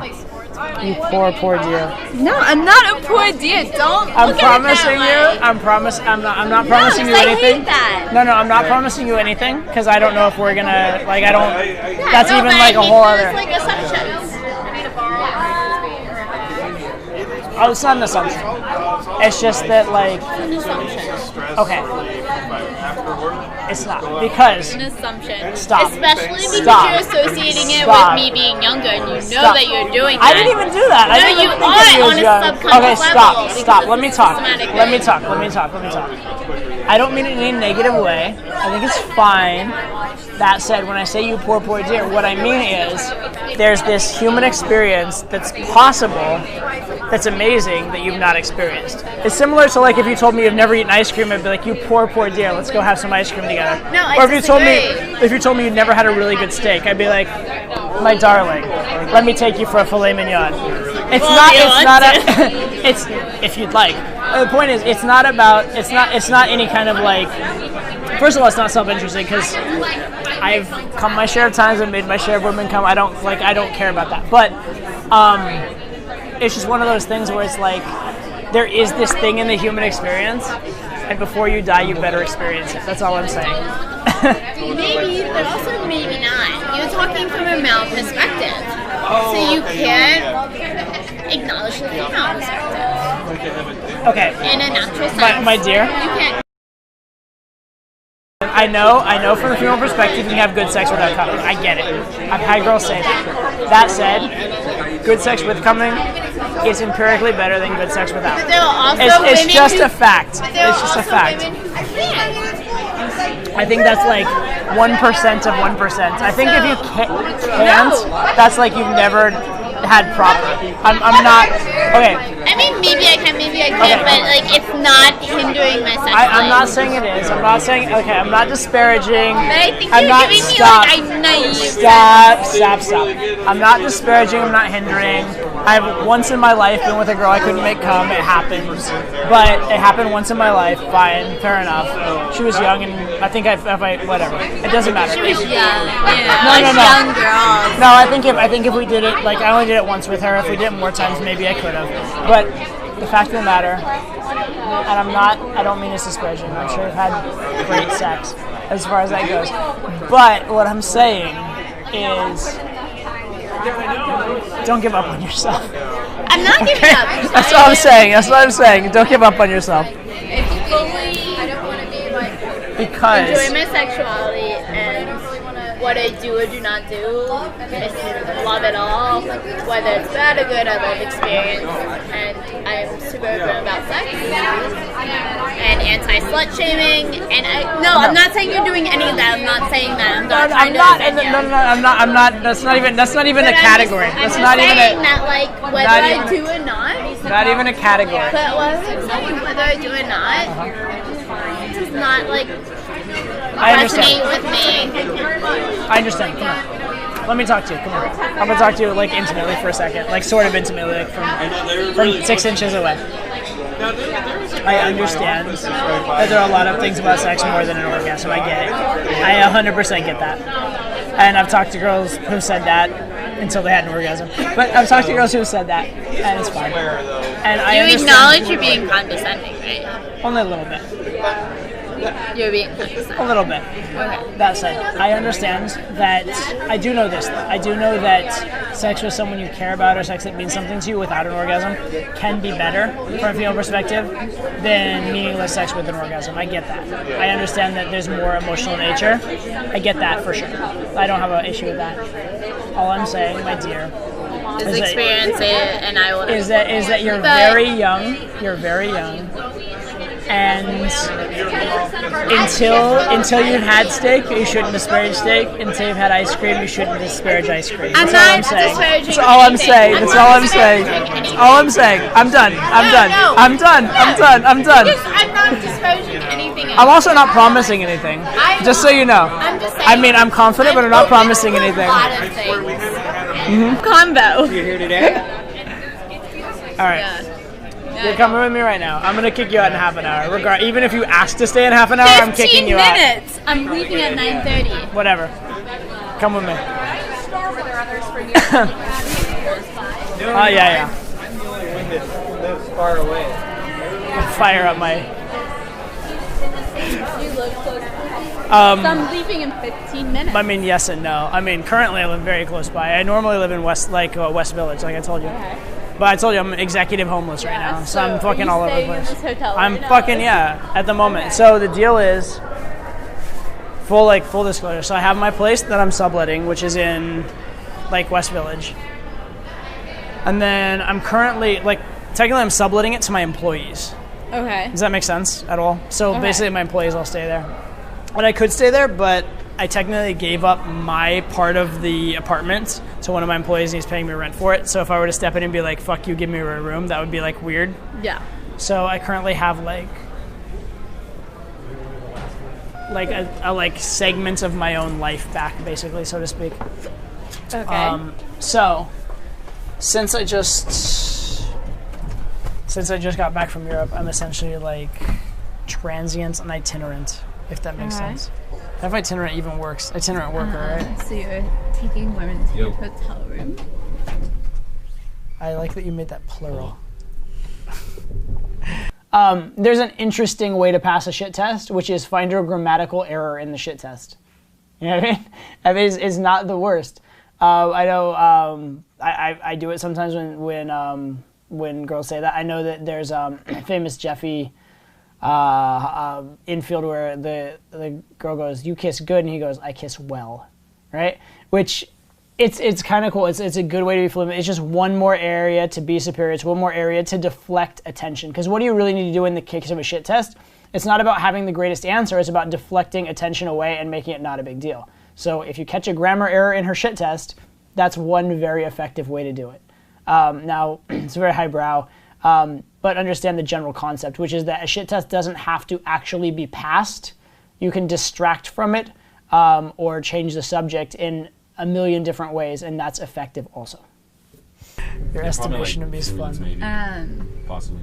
Well, because women wouldn't fit. Yeah. It sounds better as women. Woman instead of women. Yeah, I think that's a better fit in general. That it so you're taking a woman to your hotel room. Sounds weird, but if you're No, saying that's literally take exactly women. verbatim, dude. then it's chill.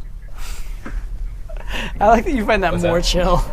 Yeah. That's actually quite amusing. As far as that goes, no. Yeah. You I'll have a probably very hit interesting combination of cocky and modest, actually. I'm super modest. I'll probably hit it Yeah. Lord East Side in Super I don't know, modest, probably yeah. fucking Are you? 2 hours. What's or something. modest about you? I'm a Catholic girl. What's that? It's not modest. Not necessarily. Yeah. Because you have a stereotype. Your modesty about it. isn't defined by your ideology; it's defined by you. Yeah. Well, I think Y'all seeing I conform to that in some ways. kind of. In some ways, I Ich glaube, ich glaube, Right. das ist kaputt. Not even In some ways, you conform, in some ways you don't. No, but okay. So, What's that? you ever looked at twin studies? You've done psychology, right? You know twin studies, right? Okay, so do you remember how they said different twins separate at birth? One's raised Buddhist, one's raised Catholic, or one's raised whatever the fuck. Yeah. And so the similarity is in the devoutness with which they followed various religions. Okay. But obviously, if one was raised one and one was raised the other, they followed the one that they were, Yeah. that culturally made sense for them. Okay. Right? Does that make sense? Yeah. So I'm not talking about what ideology you were raised with. I'm talking about you.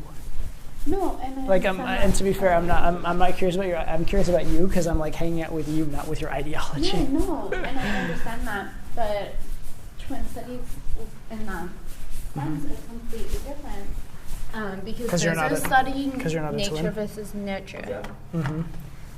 And for myself, I only have what was nature for me and what was nurture for me. Okay. And I think that religion does play a relatively important role In just No, who I am as a understand. person. But devoutness is different than. That's weird that the one did worse than the other did. But whatever. I was like, what the fuck? I thought for a minute there, I forgot where I lived. All right, so that is the verbal layer, the breakdown of the various techniques that I particularly use, and hopefully not only I've shown you the techniques, but I've generalized them to a certain extent, so that even if you aren't exactly my personality, don't exactly look at words the same way I do, have similar vocabulary, any of that kind of stuff, the concepts are generalizable regardless of the particulars. All right, so as you're looking through that, don't worry so much about the particular exact words I said, but worry about the formats and worry about what I'm achieving by each of the things that I'm doing.